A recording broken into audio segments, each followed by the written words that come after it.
Jean-François Barry. Pour nous rejoindre en studio, 187 Cube Radio.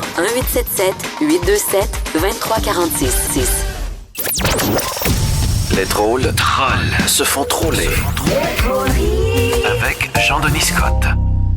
La revue Actualité forme humour avec Jean-Denis Scott et ses drôleries. Jean-Denis, il y a la Convention nationale républicaine qui se poursuit du côté de Milwaukee. Et toi, évidemment, tu t'intéresses à ça. Ben c'est sûr. Puis je remarque aussi comment intéresser la jeunesse à la politique. Ça, c'est pas facile.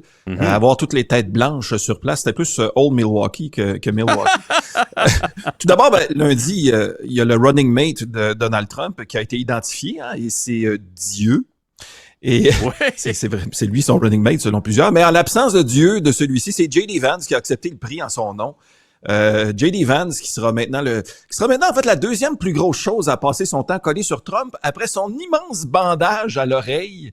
C'est quelque chose, hein? Fallait qu'il paraisse, hein? Hey, y avait-tu quelque chose de plus mal fait que ça? On dirait qu'ils l'ont fait en coulisses une minute avant d'entrer. Il faisait un gros taping, là, ça va être impressionnant. Ouais. Biggest bandage ever, the greatest bandage in the world. En même temps, alors, ça se tape mal une oreille, on va se le dire. Il y a ça aussi, mais écoute, c'était comme le plus gros tissu de carré blanc qu'on a vu depuis la voile du Santa Maria de Christophe Colomb en 1492. Et vous remarquez que j'ai pas fait de joke comme à chaque colon son carré blanc. Je suis pas allé là, tu sais, je l'ai pas fait. D'ailleurs, inspiré de Trump, il y a quelques-uns de ses partisans qui l'ont imité. On pouvait voir se promener à travers le complexe sportif de Milwaukee plusieurs fans de Donald Trump avec leur petit carré blanc sur l'oreille, qui cache évidemment leur pavillon auditif. Et ça réjouit les candidats à l'élection que les électeurs se bouchent les oreilles parce qu'ils comptent beaucoup là-dessus des deux côtés de la clôture. Tu sais, bouche tes oreilles, bouche ton nez, tout va bien se passer. Tout va bien se passer. Oui, mais pour en revenir à J.D. Vance, on dit de lui qu'il est anti-élite. Alors évidemment, la meilleure façon de montrer que t'es anti-élite, c'est de te coller à un milliardaire qui veut redevenir la personne la plus puissante de la planète. On dit aussi que Vance, une analyse que j'ai lue dans un article, Vance devrait rassurer les électeurs les plus à droite du parti, alors que Trump tente de percer parmi les plus modérés. Tu sais, quand ton choix pour la modération, c'est Donald Trump. Utiliser Trump pour se modérer, c'est un peu comme utiliser Biden pour se réveiller. C'est pas le meilleur des choix. Mais bon, il y a aussi Rudy Giuliani qui s'est présenté sur place à Milwaukee. Mais finalement, il a dû revirer de bord parce qu'il y avait un cover charge de 5$ pour rentrer dans le stade. Évidemment, il y avait pas les fonds sur lui. C'est dommage. Et aussi, au sujet d'avoir été effleuré par une balle, 2 déclarations. Il y a Trump qui a dit que ça a été comme s'il avait été piqué par le plus grand moustique du monde. Encore un biggest mosquito in the world. Et le chanteur chrétien Lee Greenwood a déclaré à la foule: la prière fonctionne. Oui, la prière fonctionne. Pas quand on prie pour arrêter les guerres, pas quand on prie des parents qui prient pour que les enfants malades aient une guérison, mais pour tilter la tête d'un milliardaire de 9 degrés par contre. Amen, ça fonctionne. Bref, en résumé, la Convention nationale républicaine, pour reprendre les paroles de la presse écrite, a permis à Donald Trump de confirmer sa mainmise sur le parti. Mainmise, évidemment, parce qu'on sait comment Donald Trump aime ça se mettre la main à des endroits pas tout à fait appropriés. Il y a une bonne ça, c'est un tout autre sujet. Oui, c'est sûr. Chez nous, maintenant, François Legault a réussi à obtenir quand même un front commun des provinces pour demander au fédéral la juste répartition et un contrôle des demandeurs d'asile, évidemment en fonction de la capacité des provinces et des territoires à fournir des logements, fournir des services. Et faut donner ça au premier ministre Justin Trudeau. Il y a juste lui qui est capable de rassembler tout le monde dans une même opinion, tous les premiers ministres provinciaux de ce beau pays qui sont contre sa façon de gérer certains... Écoute, la fameuse unité canadienne si chère aux libéraux, il y a Justin Trudeau qui était capable de réaliser ça. Bravo.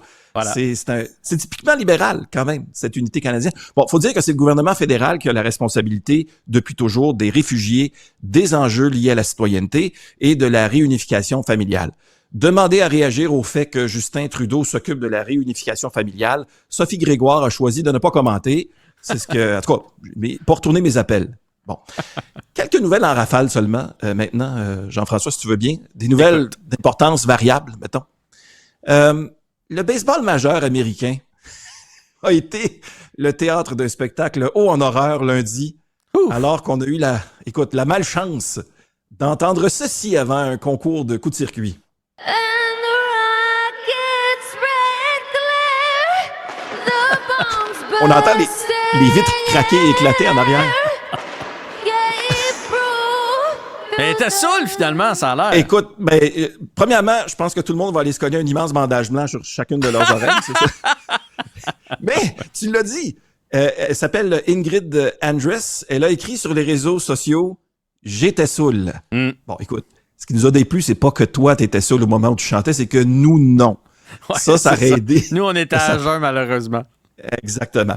Cela étant dit, de retour au pays, maintenant, ça a été le déluge à Toronto hier. Écoute, inondation partout. Il y avait presque plus de liquide qui coulait dans les rues de Toronto que dans les poches de l'ex-PDG du port de Montréal, Martin Blot. C'est beaucoup de liquide. C'est peu dire. Beaucoup de liquide, très, très intense. Et parlant de sortir des frontières du Québec dans ce cas-là, est-ce que ça t'arrive d'aller en vacances ou autre, aux États-Unis des fois, Jeff? Ben, ça m'est déjà arrivé. Pas régulièrement, mais ça m'est déjà arrivé. Pourquoi? Si tu voyages, le ferais-tu avec Pitou? Si tu allais dans, évidemment, le pays de l'oncle Sam, est-ce que tu irais avec ton chien? No. Ben, si c'est dans votre habitude de le faire, comme 20% des Canadiens apparemment qui voyagent dans le Sud, il y a des nouvelles règles qui inquiètent, notamment pour traverser la frontière maintenant. Il faut que ton chien soit micro-pucé. Il faut que tu présentes un reçu du formulaire d'importation de chien, des CDC, que tu présentes des documents de vaccination. C'est rendu assez compliqué. Et évidemment, on veut un assouplissement de ces règles-là. Mais ça, c'est pour rentrer aux États-Unis. Pour rentrer au Canada avec votre petit chien, c'est pas nécessaire. Alors, quand il sera président, Donald Trump pourra amener J.D. Vance avec lui. Ouch! Ouch! Son futur vice-président. Non, mais je voulais faire une blague de Biden puis son chien guide, mais finalement, j'ai lu partout que son chien était mort samedi. Fait que j'irai pas là. Toujours dans nos nouvelles en rafale, la cocaïne a atteint son prix le plus bas en 40 ans. Alors, sachez-le.